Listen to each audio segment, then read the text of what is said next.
празника на черешата представя две съвременни интерпретации на ястия с череши, гаспачо и туршия от череши. Решихме да предизвикаме жителите на Кюстендил и да им покажем, че череши, с които те така добре са свикнали, че могат да използват като за сладка, за компоти, могат да бъдат използвани по друг начин. Имаше интересни реакции на хората, които опитват тези ястия, приготвени от Кейси Ангелова, която е координатор на Slow Food в град Кюстендил. За празник за черешите аз приготвя две различни рецепти с череши. Първото беше една туршия от череши. Сладко също сладко и кисло.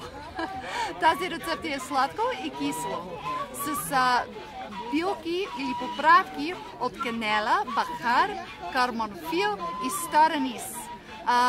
Това има много различни възможности, защото първо път аз има тази кисел череши, беше в един хубав ресторант в Нью Йорк и те слага на зелена сладка.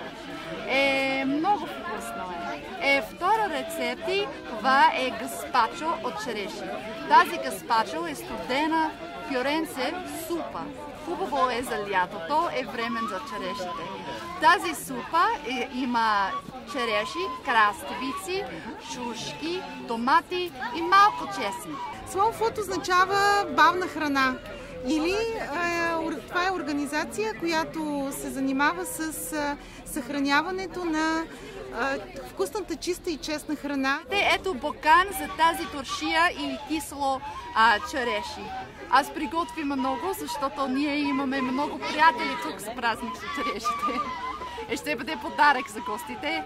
За мен е удоволствие вече 10 години да работим с Slow Food в България, защото България е наистина една съкровищница от вкусове, която предстои да бъде открита и представена на света. След празника на черешата има редица събития в други места. В Чернивид има фолклорен фестивал, на който се представя също местната кулинарна традиция. През октомври отново в Кюстендил е празника на плодородието. След това в село Смилян в края на ноември е празника на смилянския фасул. Изобщо един календар от събития, които празнуват българската храна и българския вкус.